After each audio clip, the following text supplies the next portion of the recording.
This makes you understand when you have friends that don't use a lot their brain. How can you load a bike in this way with the foot pegs all being crashed into the beds of his custom-made van? But I did.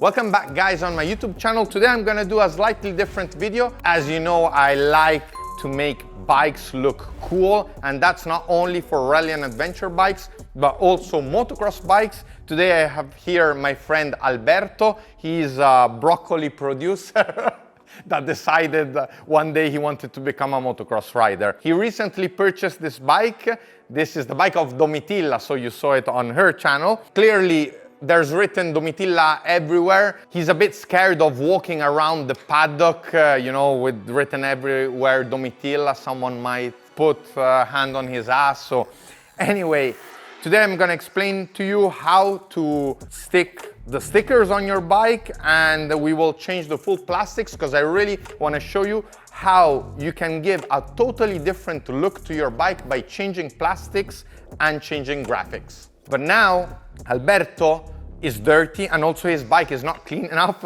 so Alberto will go home and change. I'll take down all the plastics from here, give it a good wash, and then we'll start putting on the brand new UFOplast kit.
Since many of you always ask me on Instagram and via email how to apply properly stickers, the first rule is patience. I usually do this job in the evening when I know no one will show up at the workshop, when I'm relaxed, because it takes time if you want to do it properly. Furthermore, I'll give you some pro tips that no one will give you, and that's why I have a piece of paper. First of all, when you want to apply brand new decals, I believe the best thing is, like we did here, we completely changed the plastics. We put a full new set, because obviously if your plastics are scratched and ruined, it will be more difficult for the sticker to stick, but also it will fall out easier because dust and terrain and stuff will get inside where you have the scratches. For this reason, always get a brand new set of plastic, because it's not that expensive,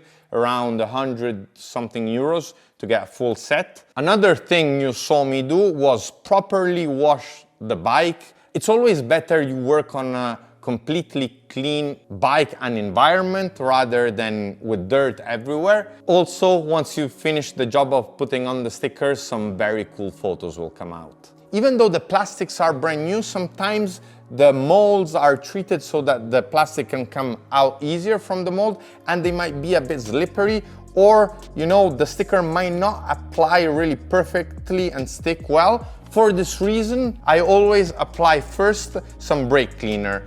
Be careful, because now it's a glossy finish. Once you apply the brake cleaner, you will have a matte finish.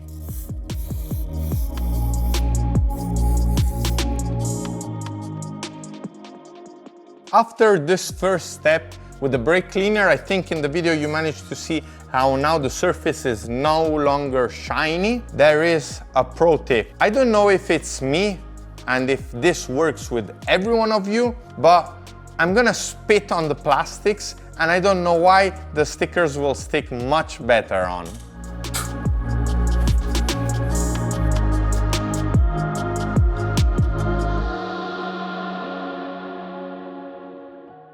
Clearly, I am explaining you today the way I personally apply stickers on the bikes.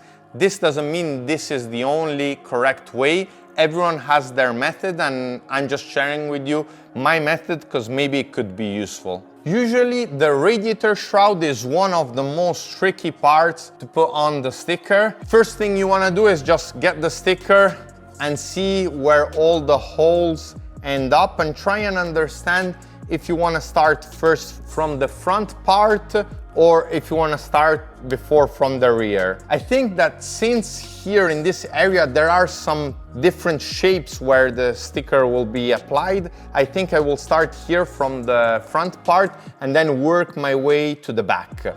Luckily, on this sticker we don't have any part of the graphic that continues on the rear part. If you're designing your custom sticker, usually it's better not to do a line that goes from the front all the way to the back, because it's very difficult to have all the lines match perfectly. Now that I decided that I will start in the front part, the first thing I will do is I will peel off the sticker, but not completely. I will just peel off the front part so that I can match this hole, and I'll cut the rest so that I can then check where to place properly the rear part and make any adjustments if I need without having to take off the whole sticker. The first referral point will be this hole in the front. I gently stick it on, and now I'll check that all the lines are going properly in the right direction, so that then I can start applying pressure. Be sure, in my opinion and from my experience, not to apply stickers using a heat gun. You may want to use the heat gun in a later stage to take out any bubble, but for now I will stick them on without using one. Speaking about the heat gun, one thing I do in winter, now we are clearly in summer, but one thing I do in winter to help a bit the sticker get on properly is that I heat the plastic. So the surface where I will put the sticker, not the sticker itself. Because if you heat too much the sticker, it's gonna change shape, because these stickers are in a crystal material that can also be stretched, and once you heat, they can stretch and deform completely. Don't worry if something goes wrong, you'll be able to peel slowly off the sticker and reapply it. It will still stick. I've done this several times because not always I get it right at the first shot.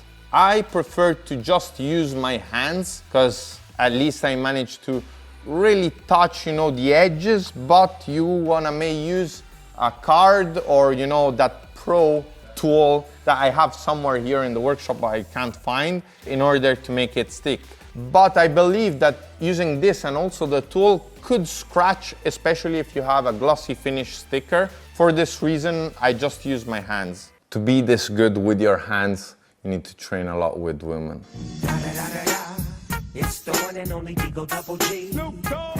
Once you've applied the first part properly and you check that the rest of the graphic aligns with the other holes, you're ready to peel off the rest.